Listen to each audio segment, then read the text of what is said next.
There is a written statement I'll be reading from, so if folks want to have that, you can have access to that later. It's also here.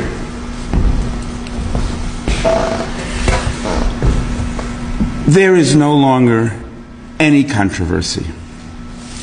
Leading British historical and legal agencies, and none other than French President Emmanuel Macron, have equally and recently asserted colonialism was and is a crime against humanity.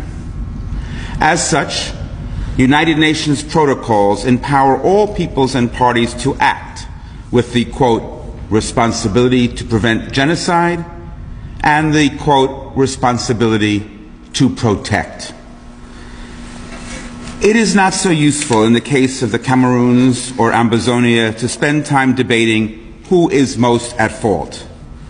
Is it the government in Yaoundé or the man Paul Biya, who has been president since I was 19 years old, the longest ruling leader in the world?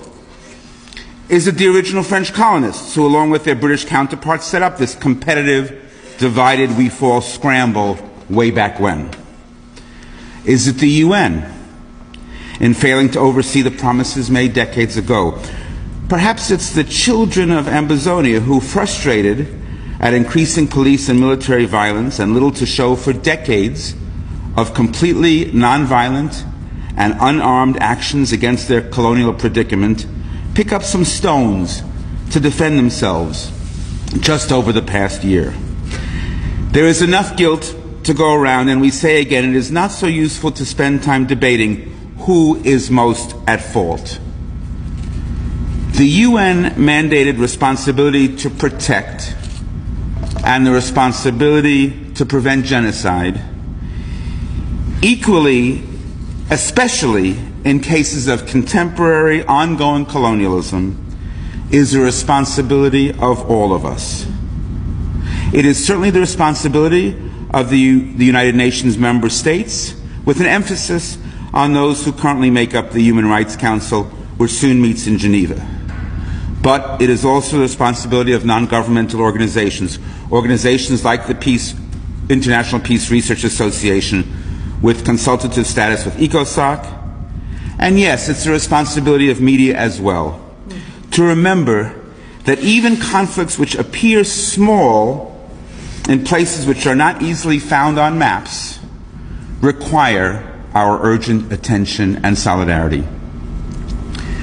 We need only reflect on the upcoming 25th anniversary of the Rwandan genocide and the ongoing tensions in the Great Lakes region to be clear about that. I represent a UNESCO-affiliated organization of scholars, academics, researchers, and students from roughly 100 countries in every region of the world. We, of all people, know that the information is neither inaccessible nor in doubt. Despite sometimes misleading reports from even the most reputable and well-known agencies in the human rights field, it is not too difficult to ascertain who is most at risk and who is mostly armed in the northwestern corner between Cameroon and Nigeria. Despite recent news that the U.S. will suspend security assistance to Cameroon because of its poor human rights record, we must not be overjoyed or lulled into a sense of false accomplishment.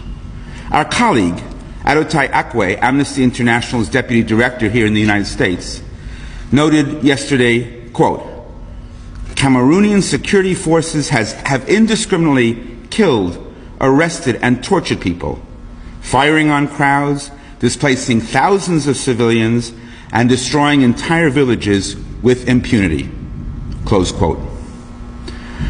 Until all that has come to a complete end, calls like this one to the UNHRC, which we sign on to today, are vital in both accumulating incontrovertible information to share with the World Forum and in stemming the tide of violence, at least in the short term.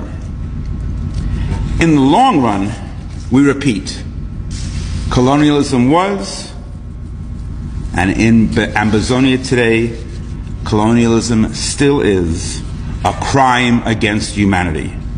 Until colonialism is ended, our work will not be complete. Thank you. We will be delivering the letter to the UN later today. We want the United Nations Human Rights Commission to act during its 40th session, which convenes on February 25th. And I think the way Reverend Dr. Emma put it is perfect. We call on them to embrace a sense of urgency with regards to this situation. Lives are being lost on a daily basis. Thank you, Amy. So now we will open the floor for questions. Sure, go ahead. Thanks for doing this press conference. Thank you for coming. Can you tell me how you see the situation developing on the ground, what your main concerns are, what's happening in this part of Cameroon? And then also, besides this letter, have you reached out to any of the member states of the Human Rights Council on an individual basis, and what kind of feedback have you gotten? Yeah, so to the first question, the development of the situation in the ground, what seems to be happening is what one journalist aptly described as in the local newspaper called The Voice, that there's no community that is untouched. So the government has simply escalated the level of indiscriminate killing. On the one hand, people escape from their villages that are burned to go hide in the bush in the hope that the army can stay away. The army will hunt people down in the bushes. People who are seen in the bushes are killed, and the army says, oh, these are the people who are fighting the so-called armed separatists. On the other hand, people who run to bigger cities and try to hide in homes, they would be very unlucky, because we have a lot of homes where whole neighborhoods, the army break in and people are shot dead in their homes, not in small numbers but in huge numbers. Then there is the issue of the senseless killing of women and children. So it seems this, from our point of view in the movement, the escalation and the indiscriminate shooting. You have priests being shot at the pulpit, not because soldiers come into their church, but just because soldiers are walking across the street and firing bullets as they go on trucks. We have video after video of soldiers